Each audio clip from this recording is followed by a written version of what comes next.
மற்ற ஆப் மாதிரி இல்லாம தட்சால் ட்ரிப் சிட்டியை தவிர தமிழகம் முழுவதும் எல்லா டவுன்லயும் இருக்கு. லோக்கல்ல மட்டும் இல்லாம ரெண்டல், அவுட் ஸ்டேஷன் ட்ரிப் டியூட்டின்னு எல்லா டவுனுக்கும் போகலாம். கீழே டிஸ்கிரிப்ஷன்ல இருக்க லிங்கை கிளிக் பண்ணி தட்சால் ட்ரிப்பை டவுன்லோட் பண்ணி. கரூர் மாநகராட்சிக்கு உட்பட்ட பகுதிகளில் 5 ஆண்டுகளில் 1150 கோடி ரூபாய் மதிப்பீட்டிலான வளர்ச்சி திட்ட பணிகள் மேற்கொள்ளப்பட்டு இருப்பதாக முன்னாள் அமைச்சர் செந்தில் பாலாஜி தெரிவித்துள்ளார். கரூரில் செய்தியாளர்களை சந்தித்து பேசிய முன்னாள் அமைச்சர் செந்தில் பாலாஜி, கரூர் மாநகராட்சி மேல்நிலைப் பள்ளியில் 2.40 கோடி ரூபாய் மதிப்பீட்டில் வடிவமைக்கப்பட்ட நீச்சல் குளம் பொதுமக்கள் பயன்பாட்டிற்கு திறந்து வைக்கப்பட்டிருப்பதாக கூறினார். மேலும் கரூர் மாநகராட்சிக்குட்பட்ட பகுதிகளில் 5 ஆண்டுகளில் 1150 கோடி ரூபாய் மதிப்பீட்டிலான வளர்ச்சி திட்ட பணிகள் மேற்கொள்ளப்பட்டிருப்பதாகவும் அவர் கூறியுள்ளார்.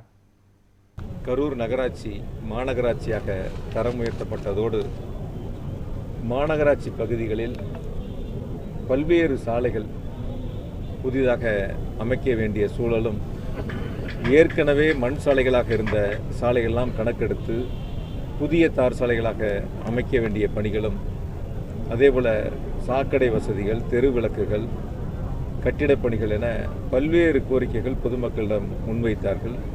குறிப்பாக பல ஆண்டுகால கோரிக்கையாக இருந்த புதிய பேருந்து நிலையம் ஆக கரூர் மாநகராட்சியை பொறுத்தவரை இந்த 5 ஆண்டுகளில் 1148 கோடி ரூபாய் 1148 கோடி ரூபாய் அளவிற்கு, ஏறத்தாழ 1150 கோடி ரூபாய் அளவிற்கான வளர்ச்சி திட்ட பணிகளுக்கு மாண்பு முதலமைச்சர்கள் நிதிகளை கொடுத்து பல்வேறு பணிகள் முடிக்கப்பட்டு இன்று பொதுமக்களுடைய பயன்பாட்டிற்கு கொண்டு வரப்பட்டிருக்கிறது.